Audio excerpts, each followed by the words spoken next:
Are you ready for rapid fire?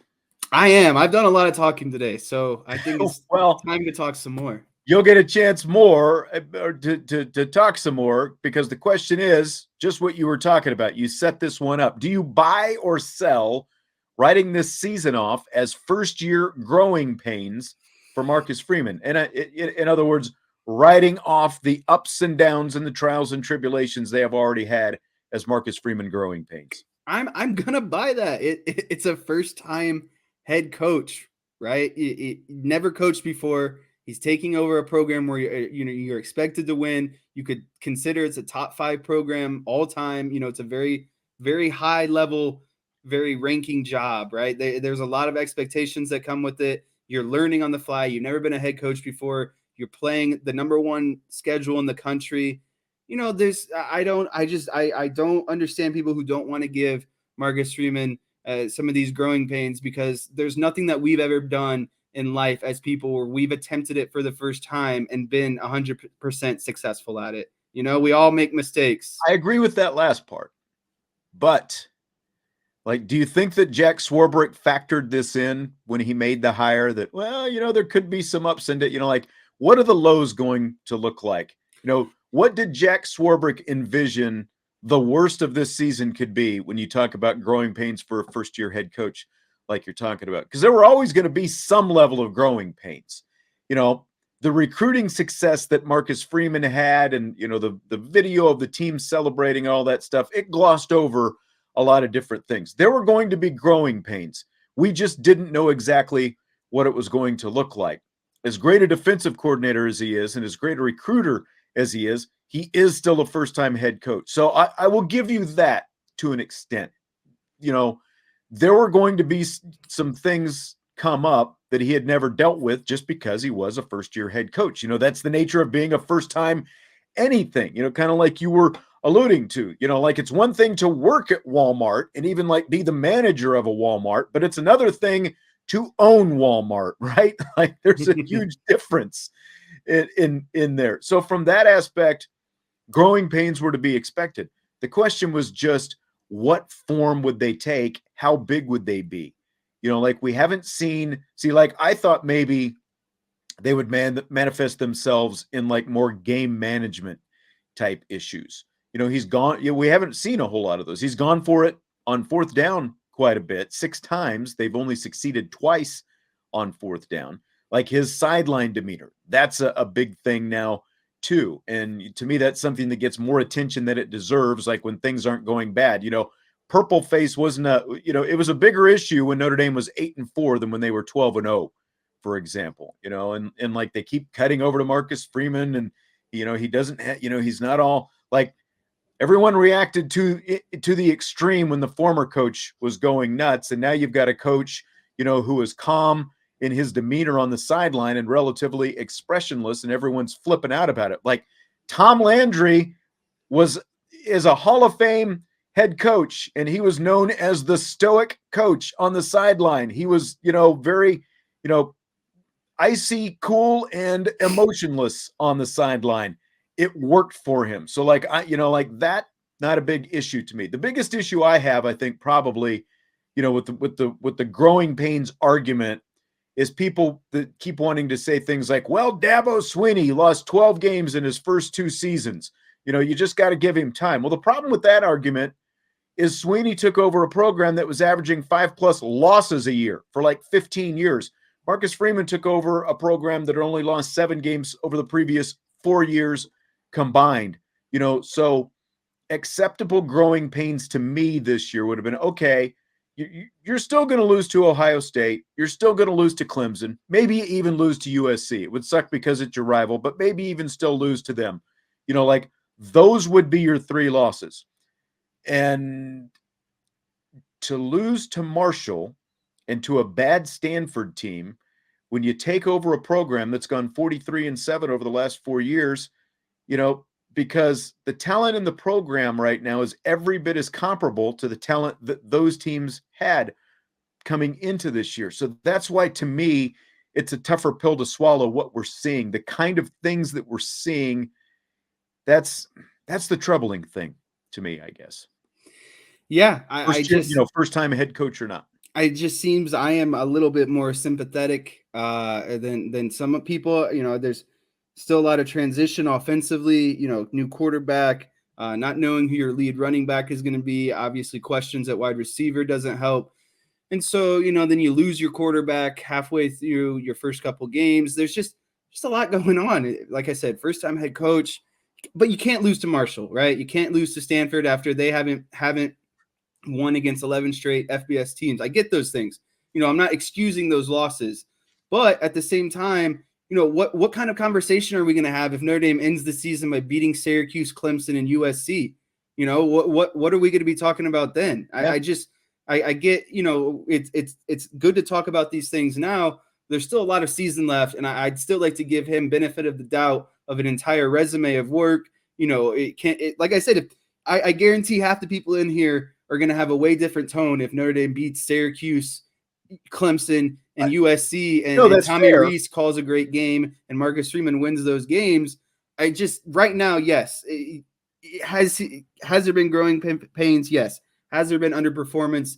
Yes, but there's still a lot that he can prove with the rest of the season, and I think that a lot of it can be made up for by beating those three teams I just talked about. You're right, and I mean, a week ago, we were in a position where we believed maybe that was actually like it was trending in that direction. And then you lose to a team that you should have blown off the field. That's why, like, you're right.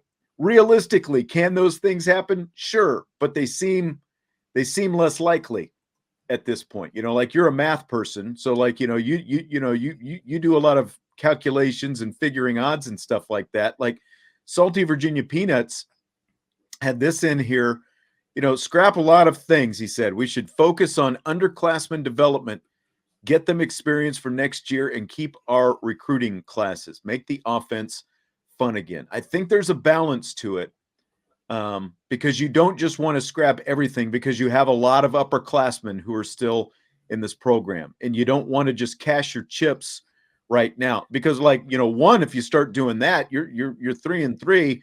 If you just en masse start putting a lot of young guys in, Tyler Eifert was trying to convince Michael Mayer apparently to just forego his whole season and get ready for the draft, not even play this season. Like, what kind of message are you sending to a guy like Michael Mayer, who's obviously the best player you have on the field right now?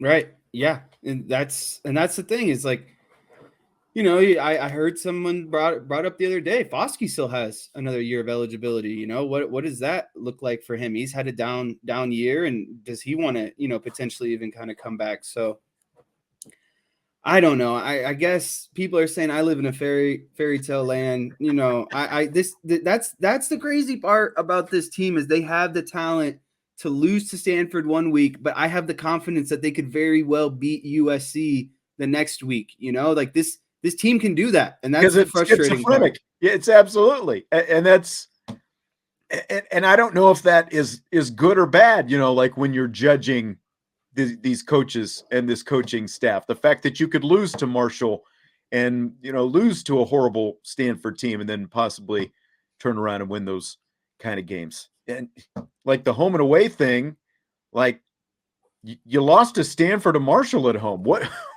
What is going to happen when Clemson comes to town? Man. Okay, fill in the blank. Going for it on 4th and 2 rather than kicking the field goal Saturday night was blank. It was unexcusable / not the right call. You block a punt, right? You block a punt. Your offense is playing bad. Stanford has all the momentum right now. The last thing you want to do is get stopped and put 0 points on the board. I respect the guts. I respect that you have that confidence in your team, but sometimes you just got to put it to the side and make the logical decision, because I know hindsight is 50-50, but if they kick that field goal, guess what the final score is? 17-16, right?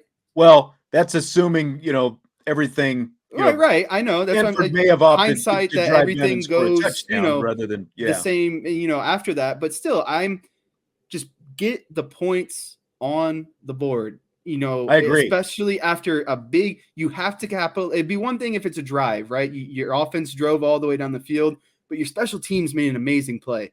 you got to make them feel rewarded and put some points on the board. You got to come away with that with points. I agree. And like it's early still. It's the end of the first quarter. You're down 7-0. You're at the Stanford 5. So I'm sure that, some analytics say that that's when you should go for it. But they, going back to this whole execution thing, they hadn't executed. You had a touchdown called back because of the illegal formation. Drew Pine just sailed a ball that should have been a touchdown over Braden Lindsey's head. Right. In the end zone. You didn't execute there. You get bailed out on a 3rd and long run by Pine. Exactly. It's 3rd and 18. He has to scramble to gain 16 yards just to get him down to the 5-yard line. You were fortunate just to be there. And obviously that scramble and Pine picking up what he did swayed the decision quite a bit. If he even only picks up like 6 yards, it's an automatic. You're just kicking a field goal there. But it's like you got very lucky that Pine was able to hit that run just to get there. And then what do? 13 personnel, 3 tight ends. You got a running back, and Thomas is split out to the right. So you've got 10 Stanford players in the box, and then you motion Thomas across the back to give him that jet sweep. So you bring all 11 into the box with that. Now, obviously, his momentum is carrying him one direction, but then Michael Mayer whiffs on his block. Eli Raridan is trying to block 4 players over there. And, Raridan actually drives his guy backwards. He's the only, he's one of the few guys who did his job correctly on that play. But it's just the decision. I think you take your points. The play call was just the worst. Like if you're going to go for it, there's so many other things that you should have done. But again, you've got 13 personnel, so you're not even spreading anybody out on that play. And then you run it right into the strength of their defense, which is, to me, what they did most of the night. So, I mean, kind of what you were talking about. They had, their first 2 drives before this block punt drive. They ran 8 plays, had a total of 27 yards, went 3 and out, and then 5 and out. You just got to get points at that point. Give your offense some confidence. Get everyone some confidence. Absolutely, and they didn't. Okay, so Notre Dame opened as a 24-point favorite against UNLV. Scale of 1 to 10. How confident are you in wagering on the Irish the rest of the season? It's not. I'm not disconfident in wagering on Notre Dame, so I'll put this at like a 7. I'm not going to pick them to cover spreads. I'll never spread bet Notre Dame. I'll be okay with like taking alternate spreads. I can confidently maybe take some alternate spreads. In terms of them being a 24-point favorite against UNLV, I'd put my confidence at a 0, on that one, considering Notre Dame scores 24 points per game. That that let alone you got to score 20. You're not going to beat them 24-0. So, to me, I'm not very confident about that. And if I were everyone else, I would lay the house on UNLV covering that spread, because Notre Dame has to score 24 points and then score 24 more than the other team on top of that. Yes, they are 3-3 against the spread this season. And you know what the 3 losses are? Double-digit favorites against Cal, Stanford, and Marshall. Right. 3 home games, double-digit favorites in all 3. And those are the 3 losses against the spread this season. Didn't cover in any of them. The only time their game has gone over the point total as well, like the over-under for the point total, was North Carolina. So I am 0. I would feel 0 confidence wagering anything on Notre Dame this season, just because they have been all over the map with everything they do. I did feel confident that they would go over on that North Carolina. But, just what you were talking about, Jess, if this team is really capable of losing to Marshall and to Stanford at home, and then, like you were talking about, they could still theoretically beat Clemson and USC. If that's what they're capable of, how could you feel confident in wagering on them in anything if that's really what they're capable of? It's just bipolarness almost is the best way to describe it. Yeah, that's exactly right. Fill in the blank. It's blank that the Tennessee Athletic Department is trying to get donations to raise $150,000 to play for new goalposts after fans tore them down Saturday after the Vols knocked off Alabama. It's absolutely ridiculous. You know, you got all these kids paying X amount of dollars. You're a public school. You know, you're getting all this money. Football brings in a lot of money. Obviously, you're an SEC school. You know, it's just ridiculous. You can afford a goalpost, right? Like you haven't beat Alabama in how many years? You're telling me you don't want your fans and Exactly. student body to celebrate and tear down the goalpost and have controlled, fun. Like, should they have done it? No, but it's controlled fun. You haven't beat Bama in like 15 years. You were horrible. You know, everyone ripped you for hiring. I can't say his name right. I think it's Huppinell. I don't know how to say it. Heupel, Josh Heupel. And they brought over the AD from UCF. Everyone just ripped him, right? 2 years later, what's the guy do? He beats Alabama. You haven't beat Alabama in 15. Who cares? You make 15 so straight much. they had lost. You make so much money. You make that game alone, alcohol sales, ticket sales, sold out. Like, come on. That's a penny. That's a drop in the bucket for them. That's why so many of these schools, lube up the goalposts so that fans can't take them because they don't want to have to spend the money. I remember, I think it was my first year. I can't remember who they beat. We were at Kansas. I can't remember if it was Kansas State or who it was. It might have been Cal came to town, and Cal had they had a Heisman Trophy favorite running back. It was way before Marshawn Lynch. I can't think of his name though, but the students tore down the goalposts, and there's a little lake outside the stadium. And then the next morning, the goalposts are in the lake over there. They took it to the lake. And like at Tennessee, they threw it in the river. There's a river that runs right outside the stadium there, and they threw the goalposts in the river, which I couldn't believe. But it's like, come on, this is Alabama you just beat. This is the team that has been kicking everybody's butt, especially your butt, in the SEC forever. And it's been a million years, not a million, but it's been a couple decades since Tennessee has been legit, obviously since Phil Fulmer used to be the head coach there. It's been a while. And so now you're going to be too cheap to even pay for the goalpost being torn down. Unbelievable. I would, if I would take a goalpost being torn down once in every 15 years, if that's the rate at which you want to beat Alabama. Man, it doesn't matter. Like, Jonathan is just coming at us for everything today. First and only win for Kansas that year. This was early 90s. They had a couple successful years under Glenn Mason in the early 90s. Dana Stubblefield was there. Defensive lineman named Chris Mamalanga, I think, who played in the NFL for a little bit. Keith Lonecker on the offense. They had some decent guys on the lines on those. There you go. Thank you, my man. Javid Best. I believe that was it. I believe it was Javid Best. You're right about that. I think that's it, David. Good call. Good call. All right. During Saturday's UNLV Air Force game, a referee went into the stands to tell the UNLV band to stop playing when Air Force has the ball, which I think is kind of hilarious. But Pat Forty said the ref was literally grandstanding and could have either just gotten word to him by using, one of those sideline microphones, or just telling the UNLV sideline, hey, tell him to stop playing when you've got the ball. What do you think about all this? I thought it was hilarious. I watched the video. Actually, the ref is the band isn't like, first row. He's walking up, through the section. He finds the band or the director or whatever you want to, and he's talking to him.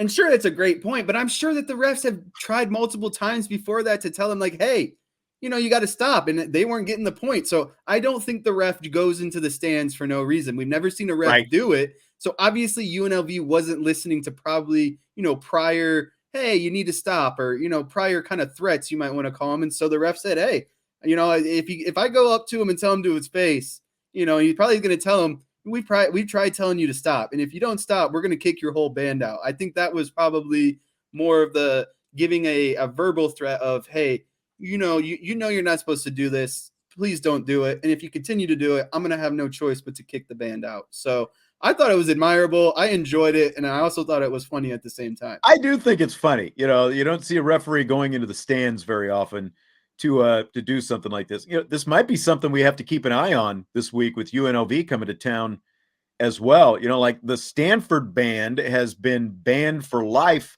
from Notre Dame Stadium. They are never allowed to come back. So we didn't have an opposing band last week. What's going to happen this week when UNLV's band comes to town? Are the ushers, are the infamous Notre Dame ushers going to have to lay the smackdown with the UNLV Running Rebel Band when they come into Notre Dame Stadium this weekend? I thought it was kind of funny too, watching the official, climb up the steps. I didn't think I didn't think he was grandstanding. I agree. Like, I've got a feeling it was a recurring thing, and ultimately, you just got to put your foot down and you got to tell them you can't be playing when the other team has the ball. Yeah, Henry's putting his foot down right now. He's not happy about something. If anyone could see, he's in that little window back there. He just took off, but might have to get the official to come tell Henry to pipe down. He doesn't listen to me, so I might need to. That's right. Okay, so Bob Costas has been doing the TV play-by-play for the Yankees Guardians playoff series, which is concluding sometime soon. It started around 4:00. The final game started earlier this afternoon because they got rained out yesterday. But the reviews for Mr. Costas have been mixed at best. Here's a sample Twitter critique of Bob Costas. They said, Costas is great at the start, but inning 6, down 3 runs. This bleep is annoying. Nobody wants to hear about 1902. Write a bleeping book. What have you thought about Bob Costas on the call for this series, Jess? Because I know you've been watching. I tweeted something out the other day. I can't remember what. I think it was before game 4, game 3. Hey, why can't we just leave Bob Costas alone? I think he's doing a great job. Jesse had to mute himself because Henry is just taking over the show on his head. He's trying to get Henry to settle down right now. Are you ready at that end? Has Henry piped down a little bit? Yeah, there's just something running around outside. Okay. I don't know what's bothering him. But more of the story is it seems to me we as a society, and especially when it comes, as sports fans and broadcasters and play-by-play, we're always trying to find something wrong. We're always, Joe Buck is this, Troy Aikman is that, Kirk Herbstreit is this, Bob Costas is that. Just enjoy them. Bob Costas has a good voice. He provides a lot of experience, a lot of, he's been to a lot of major sporting events. I just think he does a good job. Does he get caught up in maybe some of the stuff that people are complaining about here and there a little bit? Yeah, that's fine. But, to me, he's so insightful. Like I enjoy it. I know he's, the situation is never too big for him. And so, yeah, I just, it's just, why can't we just sit back and say, oh, thanks, Bob Costas. You're doing a good job of calling this game. Like, why do we got to point out, every broadcaster's flaws or why we don't like them or all those things? It just gets annoying after a while. Just enjoy the game. Enjoy it. Like, it's amazing. Bob Costas, this is the first full playoff series he has called in 22 years. 2000 was the last time he called a full postseason series, which is amazing because, like, I grew up, Bob Costas, NBC, you had the NBC Game of the Week. He was the voice of baseball, basically, on TV. You had Bob Costas, Joe Garagiola, and that crew. It was, so, like, that's what, you kind of grew up with when you were watching. Now, the Game of the Week stuff obviously doesn't mean as much anymore. He comes from another time. He likes to let you know that he comes from another time quite often. Here's the biggest problem I have with Bob Costas. I'm going to play this clip. This is actually a home run from the first inning. This is Giancarlo Stanton's first inning home run because I turned this game on. I knew we had this question tonight. Here's Bob Costas with the call of this home run, and I'll let you hear it, and then I'll tell you the problem that I have with it afterwards, okay? A drive to right center field, back near the wall, and gone! So much power in that direction for Giancarlo Stanton. He had 31 during the season.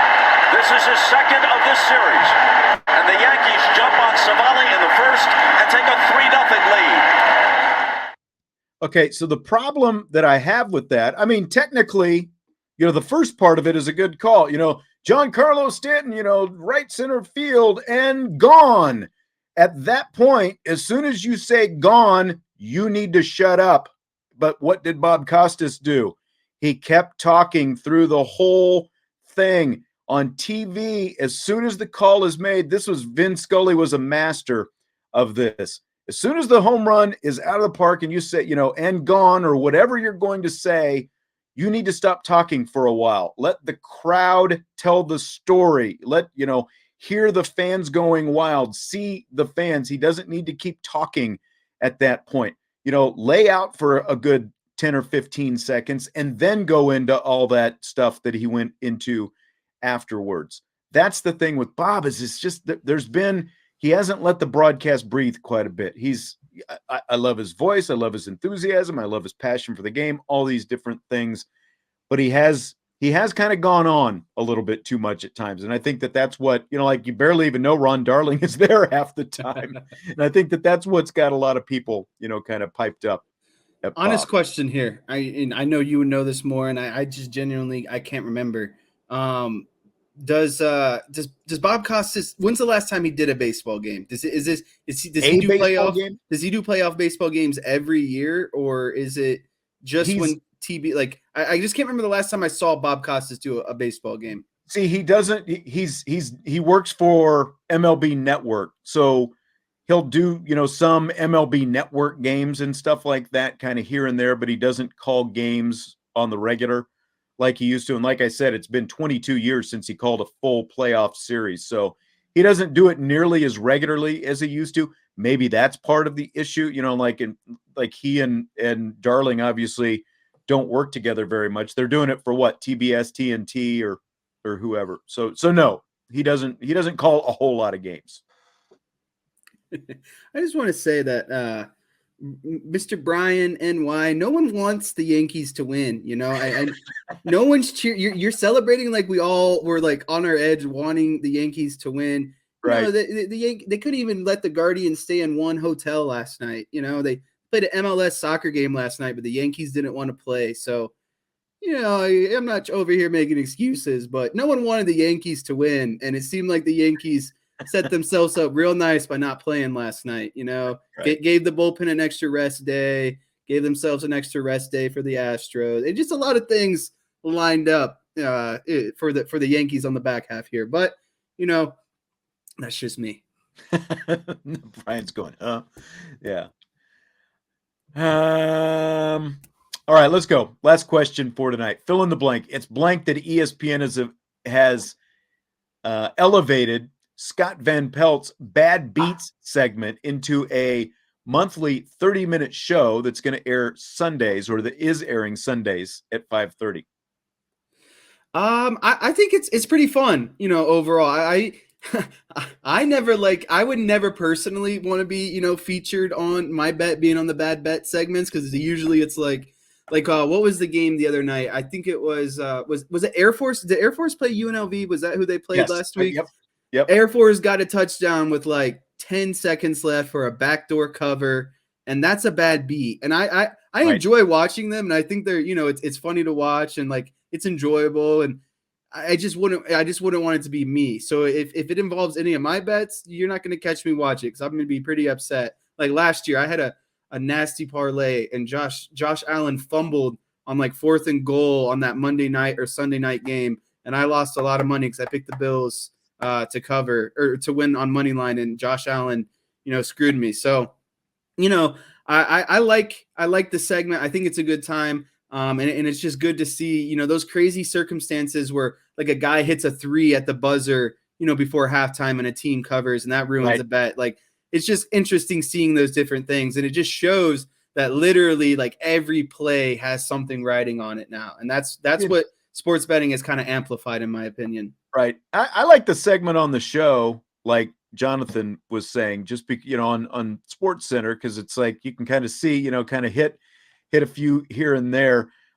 It's cool that they're turning it into a longer form show. Sunday nights, though, like especially during the football season, shouldn't it be like on Tuesday nights or even Monday night, or like not in the middle of football on Sundays? So that's my only real issue with it. And I mean, like, I was just praying for a backdoor cover when Kansas was playing Oklahoma the other day, but it didn't quite happen. They didn't quite get there. But yeah, I think it's cool. I think it's a great segment. I think it's a lot of fun. But you're right. It's like you don't want one of your games to show up on that, because then you're just beating your head against the wall. I can't believe, was Drunk Vigo here the whole time, and this was the first time we've heard. I feel like If he just Is dropped he here? I haven't seen. He dropped a Well, there he comment, is. and it's like I've been waiting for his Tommy slander the entire show, and then he just pops up with like 1 minute left. It's time for Tommy to be made like Joe Pesci in Goodfellas. All right. Well, thanks for that, Vigo. That's going to do it for tonight, though. Thanks to everyone. As David said, hit that like button on your way out if you would. It helps us out quite a bit. Yeah, if you haven't already subscribed to this show, go ahead and subscribe. We're pushing 12,000. Keep pushing that number of subscribers up on the YouTube channel. Thanks for listening. Rate, review, subscribe, like, all that good stuff. Jess, great stuff from you as always. Go make Henry some nighttime treats or something. He's not going crazy right now. But yeah, I'll see everyone on Thursday. This is the last you'll hear me talk about Stanford and everyone's favorite person, Tommy Rees. And we are on to UNLV and what Notre Dame can do well against UNLV. All right. Sounds good. We'll talk to you tomorrow. IB Nation Sports Talk.